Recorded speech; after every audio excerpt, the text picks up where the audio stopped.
محترم پرنسپل صاحب، vice principal صاحبان، پروفیسر حضرات اور ننھے طلباء، السلام علیکم۔ آج کا موضوع یوم یکجہتی کشمیر ہے۔ میں مختصر سا اس دن کا تعارف کروا دیتا ہوں۔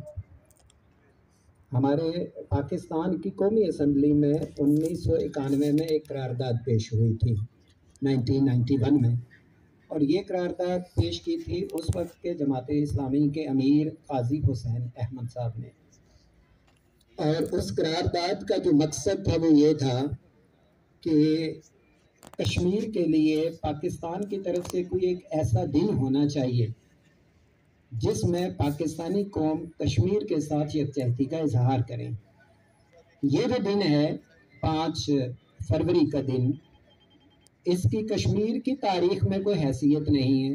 یہ دن پاکستان کی طرف سے ہے اور کشمیر کے لیے منایا جاتا ہے، اور پہلی دفعہ یہ 5 فروری 1991 کو یہ دن منایا گیا قاضی حسین احمد صاحب کے کہنے پہ۔ اور اس کے بعد یہ ہر سال جہاں بھی پاکستانی قوم رہتی ہے، پوری دنیا میں جہاں بھی پاکستانی رہتے ہیں، وہ اس چیز کا عزم کرتے ہیں کہ ہم ہر طرح سے کشمیر کے ساتھ ہیں۔ اب ہم تھوڑا اس کے تاریخی پہلو دیکھ لیتے ہیں۔ جو 23 مارچ 1940 کی قرارداد تھی، قرارداد پاکستان، جب یہ قرارداد پاکستان منظور ہوئی تھی تو آپ نے مطالعہ پاکستان میں پڑھا ہوگا کہ پورے ہندوستان سے وفد آئے تھے۔ اس وقت کا جو ہندوستان تھا اس کے جو بڑے بڑے صوبے تھے، ہر صوبے سے، پنجاب سے، بنگال سے، سندھ سے، بلوچستان سے، KPK سے، ہر صوبے سے مسلمانوں کے وفد آئے تھے اس 23 مارچ 1940 کے اجلاس میں، اور کشمیر سے بھی نمائندے آئے تھے۔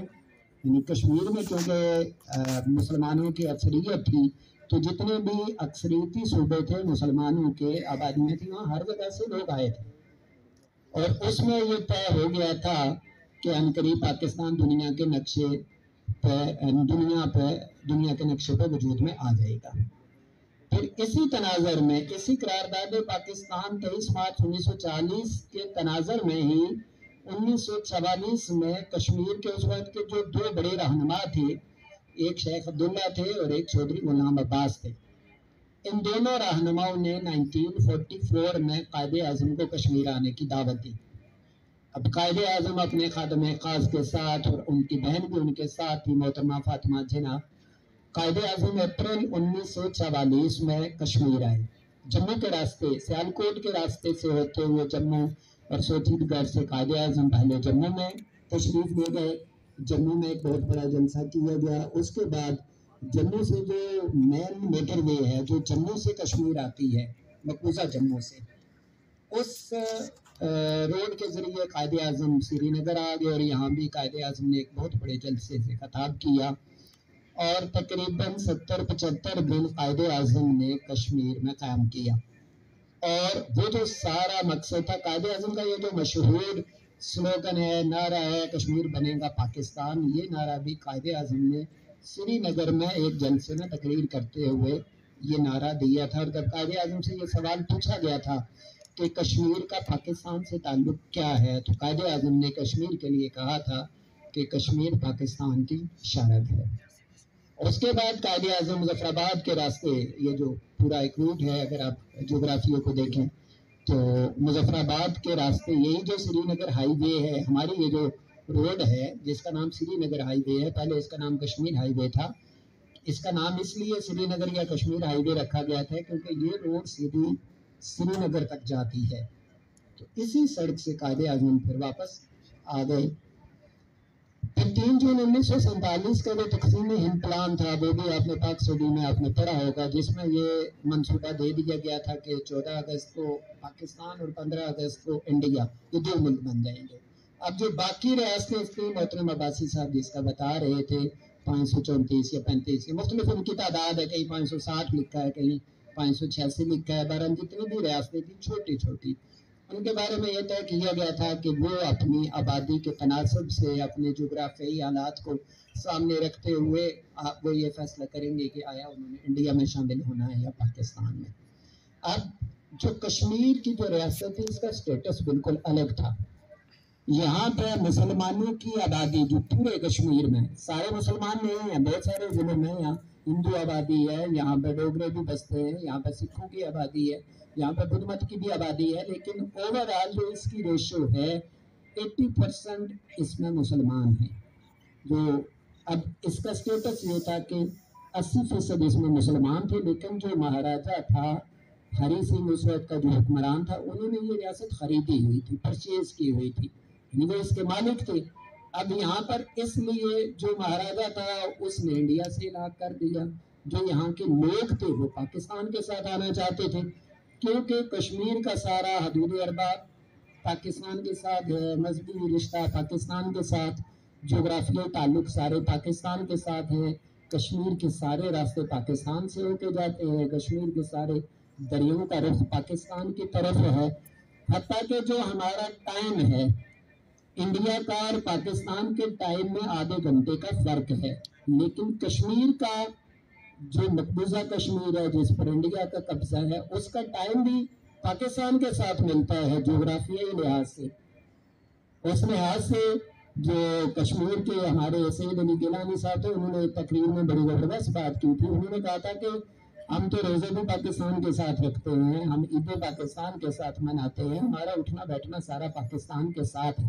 اب یہ سارے ایسے تعلق تھے جو 3 جون 1947 کے تقسیم ہند پلان پر پورے اترتے تھے.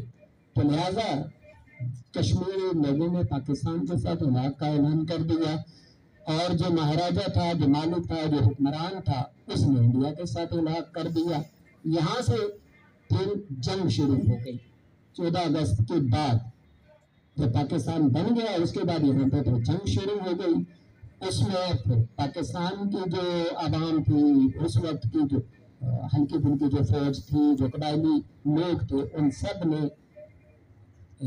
اس جنگ میں وہ شامل ہو گئے اور کشمیر کا ایک حصہ آزاد کروا لیا، جسے آزاد کشمیر کا نام دیا جاتا ہے.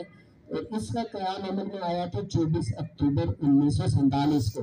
یعنی 14 اگست کو پاکستان بنا تو 24 اکتوبر کا جو دن ہے ایک تو اس کی اہمیت ہے کہ یو این او کا قیام عمل میں آیا تھا، اور 24 اکتوبر کو ہی آزاد کشمیر کا بھی قیام عمل میں آیا تھا. جب سب لوگوں کا الحاق ادھر عوام کا جو رجحان ہے وہ پاکستان کی طرف بڑھا، تو 27 اکتوبر کو انڈیا نے اپنی فوجیں کشمیر میں اتار دی. اس لیے ہم 27 اکتوبر کو یوم سیاہ مناتے ہیں. 27 اکتوبر 1947. پھر یہ 27 اکتوبر 1947 سے انڈیا پاکستان کی ایک پہلی جنگ شروع ہو گئی، اور یہ تقریباً 1 سال تک جنگ چلتی رہی. اور 1 جنوری 1949 کو جب انڈیا کو یہ محسوس ہوا کہ اب وہ بے بس ہے اور اس پورے کشمیر کا پاکستان کا قبضہ ہو جائے گا، وہ اس مسئلے کو لے کے اقوام متحدہ میں چلے گئے. 1 جنوری 1949.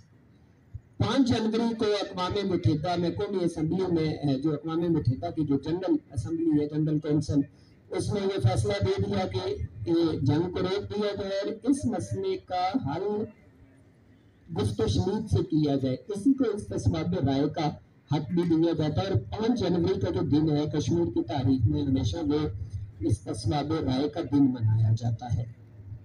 لیکن اس کے بعد نہ یہ الیکشن ہو سکے، نہ کشمیریوں کو ان کے حق دیے گئے.